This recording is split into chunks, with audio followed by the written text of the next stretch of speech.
তো এটা বলতে পারবো না।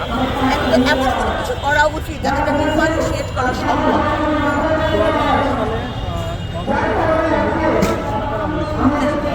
হয়েছিল হয়েছিল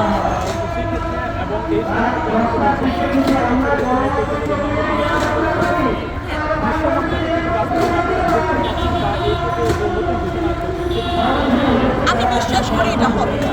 হ্যাঁ, 90 দিনের মাধ্যমে এটা বিচার করা সম্ভব। তবে হচ্ছে যে অনেক সময় দেখা যায় যে আসিয়ায় কিন্তু একমাত্র কেস না, এমন অনেক কেস থাকবে। প্রত্যেকটা কেসের ক্ষেত্রে 90 দিনে মানে আসল ধর্ষক, আমি সবসময় বারবার বলছি, প্রকৃত ধর্ষকের বিচার। হ্যাঁ, এবং প্রকৃত ধর্ষকের বিচার গেলে সুষ্ঠু তদন্ত, এই ব্যাপারটার উপর গুরুত্ব দিতে হবে, যাতে কেউ শত্রু না করে কাউকে ধর্ষণ মামলা আবার ফাঁসিয়ে দিতে না পারে। সব কিছুই কিন্তু একটা মানে অপরাধী যেন শাস্তি পায়, এটাই হচ্ছে আমাদের বিশ্বাস। তো আসিয়ার ক্ষেত্রে আমি বলবো যে 90 দিনের মধ্যে বিচার এবং বিচারের দ্রুততম সময় যেন এটা কার্যকর হয়। কারণ কিছু কিছু আইনি প্রক্রিয়া কিন্তু আছে, এই আইনি প্রক্রিয়াগুলোকে কিন্তু একেবারে মানে ডিসমিস করে দেওয়া যাবে না। হ্যাঁ, যে একটা মানে একটা সে আইনেরই আছে যে সে আপিল করতে পারবে, আপিল করার পর তার শুনানি হবে, শুনানির পর এগুলো কিন্তু আছে ধাপে ধাপে।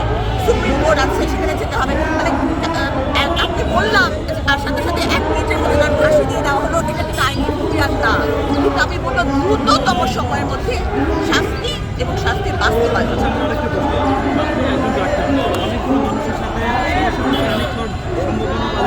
সুযোগ আপনার হয়ে থাকে, সেক্ষেত্রে এই সকল সামাজিক বলা যেতে পারে। এই সব থেকে দূর করে আসার জন্য আপনার ব্যক্তিগতভাবে সচেতনতার জন্য কী কী পলিসি অ্যাপ্লাই করা যেতে পারে? এটা আসলে একটা সামাজিক ব্যাধি। এই যে আমি বললাম, ফেসবুক খুললেই এই ব্যাধিগ্রস্ত মানুষকে দেখা যায়। হ্যাঁ, যে তারা তাদের মধ্যে এই ধরনের মানে এই ধরনের বিকৃতি, আমি বলবো এটা যৌন বিকৃতি আছে।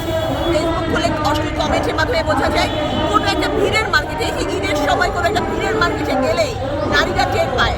এখানে নারীরাও আছে, তারা বলতে পারবে যে কীভাবে একটা কুৎসিত ঢিলবেড়ে হাত নারীর শরীর স্পর্শ করার জন্য ব্যস্ত হয়ে থাকে। এরাও তো পোটেনশিয়াল ধর্ষক। এরা যদি সুযোগ পায় তাহলে 8 বছর না 68 বছর এটা এরা চিন্তা করবে না, যারা মার্কেটে গিয়ে ওই ধরনের কাজ করছে। তো এটার জন্য প্রয়োজন হচ্ছে কি, প্রয়োজন হচ্ছে পারিবারিক শিক্ষা, এটার তো কোনো বিকল্প নাই, এবং ধর্মীয় শিক্ষা, প্রকৃত ধর্মীয় শিক্ষা। তারা শিক্ষিত হতো, তারা কোনো নারীকে এভাবে অশ্রদ্ধা বা এরকম একটা অশ্লীল দৃষ্টিতে দেখতে পারতো না। আপনি তো মনে করেন ধর্মীয় শিকার হয়েছেন বা হন কিনা? আমি তো মনে করি যে এই মানুষ কিন্তু শুধু শারীরিকভাবে ধর্ষিত হয় না, তার আত্মাও ধর্ষিত হয়, তার চরিত্রকে ধর্ষণ করা হয়।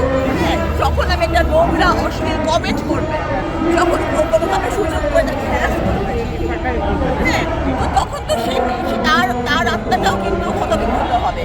ধর্ষণ কিন্তু শুধু শারীরিক আমি বলবো না, আমি মেয়েটা ছিল, এমন অনেক মেয়ে আছে যারা হচ্ছে এই ধরনের শুধু ধর্ষিত হয়, কিন্তু এই ধরনের হ্যারাসমেন্ট